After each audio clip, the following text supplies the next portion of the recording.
Hi అండి, నమస్తే. ఈరోజు వీడియోలో సమ్మర్ స్పెషల్గా ఒక టేస్టీ డ్రై ఫ్రూట్ మిల్క్ని మీతో షేర్ చేసుకోబోతున్నాను.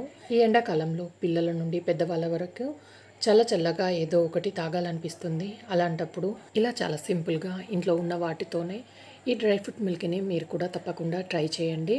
ఇప్పుడు దీన్ని ఎలా చేయాలో చూద్దాం. ముందుగా డ్రై ఫ్రూట్స్ని నానబెట్టుకోవాలి. ఒక 10 వరకు జీడిపప్పు పలుకులు, అలాగే ఒక 10 దాకా బాదం పలుకులు, ఒక 15 వరకు పిస్తా పలుకులు వేసి గిన్నె నిండా వేడి నీళ్ళు పోసి ఒక 2-3 గంటల పాటు నానబెట్టుకోవాలి. ఇంకా టైం ఉంటే ముందు రోజు రాత్రి కూడా నానబెట్టుకొని నెక్స్ట్ డే చేసుకోవచ్చండి. మరొక గిన్నెలోకి 1 టేబుల్ స్పూన్ సబ్జా సీడ్స్ వేసుకొని కొన్ని నీళ్లు పోసి ఒక 10 నిమిషాల పాటు నానబెట్టుకుంటున్నాను. ఇవి ఒక 2-3 గంటల తర్వాత బాగా నానిపోయాయండి. ఇలా నానిన తర్వాత బాదం పిస్తా పైన ఉండే పొట్టును మొత్తం తీసేసేయాలి. ఇలా అన్ని గింజల పైన ఉన్న పొట్టును తీసేసిన తర్వాత ఇప్పుడు వీటిని మిక్సీ జార్లోకి వేసుకోవాలి.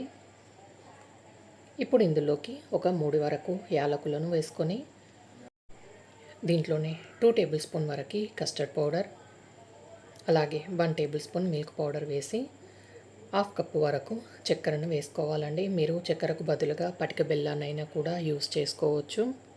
వీటన్నిటిని మెత్తగా గ్రైండ్ చేసుకోవాలి. వీలైనంత మెత్తగా గ్రైండ్ చేసుకున్న తర్వాత 1/2 కప్పు వరకు కాచి చల్లార్చిన పాలను పోసుకొని స్మూత్ టెక్స్చర్ వచ్చే వరకు బ్లెండ్ చేయాలి. ఇప్పుడు దీన్ని పక్కనుంచుకొని మందంగా ఉన్న కడాయిని తీసుకొని దాంట్లోకి 1 లీటర్ వరకు చిక్కటి పాలు పోసుకుంటున్నాను. దీన్ని స్టవ్ పైన పెట్టి పాలు పొంగేంత వరకు మరిగించాలి. పాలు మరిగిన తర్వాత మంటని లో ఫ్లేమ్లో పెట్టి ముందుగా గ్రైండ్ చేసుకున్న డ్రై ఫ్రూట్ కస్టర్డ్ మిల్క్ని ఇందులోకి వేసుకోవాలి. కన్సిస్టెన్సీ చిక్కగా అయ్యే వరకు గరిటెతో కలుపుకుంటూ మంటని మీడియం ఫ్లేమ్లో పెట్టి ఒక 7-8 నిమిషాల పాటు మరిగించుకోవాలి. పాలు చిక్కగా అవ్వాలి. అలాగే కస్టర్డ్ పౌడర్, డ్రై ఫ్రూట్స్ పచ్చివాసన పోయేంత వరకు మరిగించుకోవాలి. ఇలా మరిగించేటప్పుడు మీరు టేస్ట్ చూసుకొని మీ స్వీట్నెస్కి తగ్గట్టుగా చక్కెరని అడ్జస్ట్ చేసుకోవచ్చు. చూడండి, డ్రై ఫ్రూట్స్ కస్టర్డ్ మిల్క్ వేసిన తర్వాత ఒక 8 నిమిషాల పాటు మరిగించిన తర్వాత ఇలా కాస్త చిక్కబడుతుంది.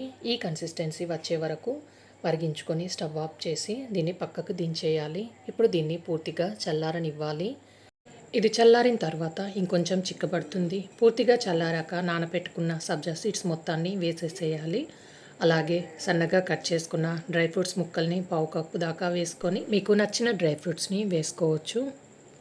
మీరు వెంటనే దీన్ని తాగాలనుకుంటే ఐస్ క్యూబ్స్ వేసుకొని తాగొచ్చు, లేదా ఒక గంట పాటు ఫ్రిడ్జ్లో పెట్టి ఆ తర్వాత చల్లగా సర్వ్ చేసుకోవచ్చు. అంతే అండి, చాలా సింపుల్గా ఎనర్జీనిచ్చే డ్రై ఫ్రూట్ మిల్క్ రెడీ అయిపోయింది. ఈ సమ్మర్లో మీరు తప్పకుండా దీన్ని ట్రై చేయండి. మధ్యాహ్నం టైంలో కానీ లేదా ఈవినింగ్ టైంలో కానీ దీన్ని చల్లగా సర్వ్ చేసుకోవచ్చు. ఈ వీడియో నచ్చితే లైక్ చేయండి, షేర్ చేయండి, సబ్స్క్రైబ్ చేయండి. Thanks for watching.